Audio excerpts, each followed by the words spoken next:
The billionaire stepped out of his luxury car, furious. His meeting was already ruined. His phone wouldn't stop buzzing. And now, his brand new imported car had broken down, in the worst part of town. That's when he saw him. A poor black mechanic, wearing oil-stained clothes, wiping grease from his hands. The billionaire almost turned away. But what happened next didn't just fix his car. It changed his disabled daughter's life forever, and left her mother on her knees, crying uncontrollably. Scene 1. The breakdown setting the stage. The sun beat down hard on the cracked asphalt. Luxury cars never came to this side of the city. Abandoned warehouses, old tire shops, faded signs hanging by rusted chains. The billionaire's car sputtered one final time, then died. "Unbelievable," he muttered, slamming the steering wheel. Inside the car, his wife sat silently, staring ahead. In the back seat, their 8-year-old daughter, Lily, sat in her wheelchair, clutching a small stuffed rabbit. She didn't complain. She never did. The billionaire sighed, stepped out, and scanned the area with disgust.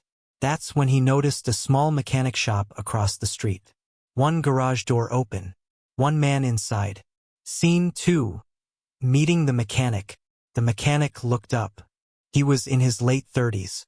Strong hands. Gentle eyes. His name badge read, Marcus. Marcus walked over calmly. "Car trouble, sir?" The billionaire hesitated. He looked at Marcus's clothes, the oil-stained floor, the outdated tools. "You sure you can handle this model?" the billionaire asked coldly. Marcus smiled politely. "I'll do my best." Reluctantly, the billionaire handed over the keys. Scene 3. First glimpse of the daughter. As Marcus inspected the engine, he glanced toward the car. That's when he saw her. The little girl in the wheelchair. Her legs were thin and still. Her eyes bright but tired. She was watching him, curious. Marcus paused. "Hey there," he said gently, kneeling to her eye level. "What's your name?" "Lily," she whispered. Marcus smiled warmly. "That's a beautiful name." Her face lit up. Her mother noticed. It had been a long time since a stranger spoke to Lily like she was normal. Scene 4. The mother's pain. The mother stepped out of the car. Her name was Elaine. She watched Marcus interact with her daughter, and something inside her cracked. Most people avoided Lily. Some stared. Some pitied. Marcus didn't. He spoke to Lily like she was just another kid. Elaine wiped her eyes quickly, hoping no one noticed. Scene 5. The diagnosis revealed. Marcus finished checking the engine. "Fuel system issue," he said. "I can fix it, but it'll take a bit." "That's fine," the billionaire snapped. "Just do it." Marcus nodded and got to work. As he worked, Lily spoke again. "Mister, can you fix legs too?" The world froze. Elaine's breath caught. The billionaire looked away, jaw tight. Marcus slowly turned. "What do you mean, sweetheart?" "My legs don't work," Lily said softly. "Doctors say they never will." Silence. Elaine broke. She knelt beside her daughter, tears spilling freely. Scene 6. Marcus's secret. Marcus swallowed hard. "I'm not a doctor," he said gently. Then he hesitated. "But I know something." The billionaire frowned. "What do you mean?" Marcus wiped his hands. "My little brother," he said quietly.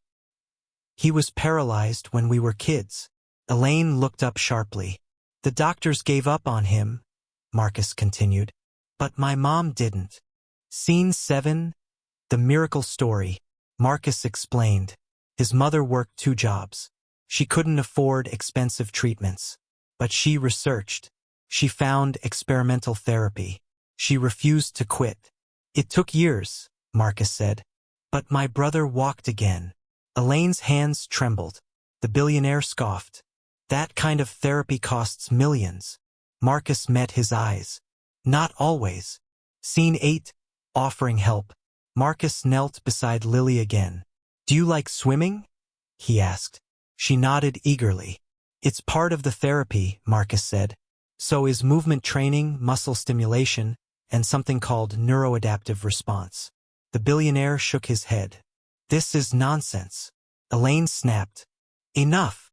She turned to Marcus. Are you saying there's hope? Marcus nodded. Yes. Scene 9. The mother breaks down. Elaine collapsed onto the pavement. Years of pain. Years of guilt. Years of helplessness. She sobbed uncontrollably. I just want my daughter to have a chance, she cried. Marcus gently helped her up. Let me show you something. Scene 10. The garage reveal. Marcus wheeled Lily into the garage. Behind a curtain, he revealed something shocking. A small therapy setup. Parallel bars. Resistance bands. Old but carefully maintained equipment. I built this myself, Marcus said. For kids who couldn't afford therapy. Elaine covered her mouth. The billionaire stood frozen. Scene 11. First step. Marcus positioned Lily carefully. Just try, he whispered. Elaine held her breath. Lily's legs trembled. Then, a movement. Tiny, weak, but real. Elaine screamed. Oh my God! Did you see that? The billionaire dropped to his knees. Scene 12. The billionaire's shame. Tears streamed down the billionaire's face. He had spent millions on cars, jets, watches, but ignored possibilities. I judged you, he said to Marcus. I was wrong. Marcus smiled softly. It's okay. Scene 13. The offer. The billionaire stood. What do you need? Marcus shook his head. I already have everything. No. The billionaire insisted. Name it. Marcus looked at Lily. Just promise you won't give up. Scene 14. The transformation. Months later, Lily stood between parallel bars. Elaine cried every day, but now from joy. Marcus visited regularly. The billionaire funded therapy centers across the city. And Lily? She took her first full step. Scene 15. Final miracle. 1 year later, Lily walked onto a stage without a wheelchair. The crowd stood in silence. Elaine collapsed into Marcus's arms, sobbing. You gave us a miracle, she cried. Marcus shook his head. No, he said. Love did. Ending. Powerful message. That day, a billionaire learned something priceless. Miracles don't always come from money. Sometimes, they come from a poor mechanic with a rich heart. End screen message. Hope can come from the least expected place.